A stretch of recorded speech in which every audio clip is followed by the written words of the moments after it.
Okay, so now we're on to chapter 3 of Ruth.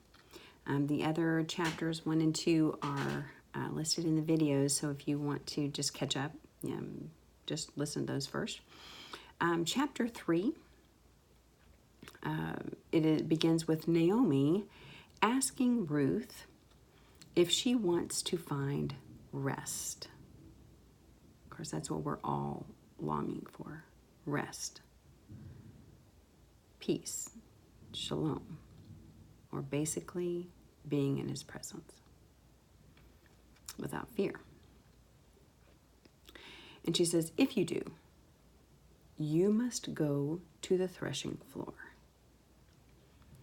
a place that separates good and evil, a picture of Yom Kippur. I mean, that's what he's going to do on the Day of Judgment. Some on my left, some on my right. The good thing is that Yom Kippur is also our wedding day. So this was a beautiful picture of this. It pointed to this. So Naomi says to Ruth, wash yourself. Now, that's what we do before Yom Kippur. We have 10 days of what are called 10 days of awe. And it's the days where we approach the Father and, Father, if there is anything within me, anything that goes against your name, wash me clean. Are we covered by the blood of Yeshua? Yes. But I want to stand before my groom as beautiful as I can. So I get to scrub too. I can look and like, okay, this is bad. This is something I need to take care of before the Father. Obviously his blood cleanses us. That's how we get clean. But it's definitely a sanctification. We're being sanctified daily. Okay, so she says, wash yourself and put on your best clothes. I found it interesting that on Yom Kippur, all wear white as we stand before the Father. Just like on the Day of Judgment. I mean, it's just beautiful. It's just so beautiful how the Lord is connecting all of these things. And she says, go to his feet and lie down and submit to his leading. So she does. Ruth asks Boaz to spread his cover over her. And the same word as cover is atonement. So spread your atonement over me as the kinsman redeemer. Now, Boaz encouraged her and he blessed her for seeking him versus any other. He told her not to fear and that he will do whatever she asks.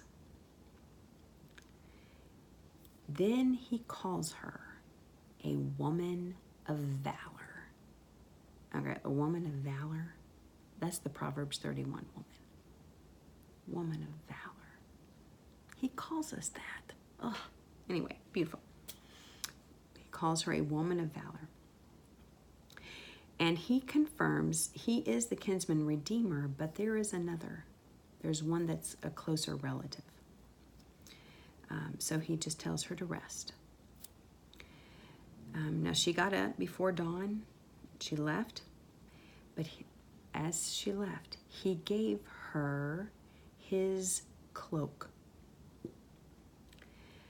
This reminded me, of course, of Tamar and Judah. She asked for his cloak and I think his staff. So she asked, I think his signet ring, but she asked for these things for later, but to prove who he was. But he gave her that and filled it with grain. He filled it with the word of life, bread of life. Now, Ruth gets back to Naomi.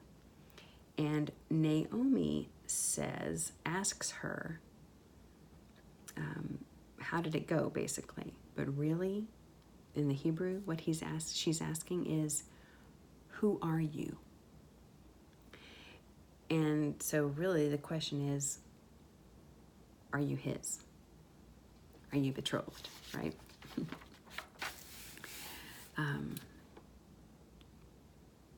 And I love how in this whole picture, the kinsman redeemer made sure that when he sent Ruth back, that he honored the mother-in-law, and that Ruth did not go back empty-handed. So not only did he give the bread of life to Ruth, but he gave enough so that Ruth would be able to bless Naomi and honor her mother-in-law. I mean, this man knows Torah, and he is full of love. So that is that's chapter 3. It's the end of chapter 3, but it's a huge picture, because this is the time now where she says, I need you, kinsman redeemer. I need your salvation. I need you to take me. And she goes to the threshing floor, where she says, I have divided up the good and the bad in my life. Now, I lay here as grain.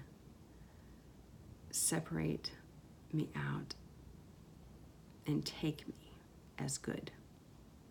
Take me as yours. See me as good. All right? It's just a beautiful, beautiful picture. And he says, I will take you, but there's one other that's closer to you. So we'll talk more about that in chapter 4.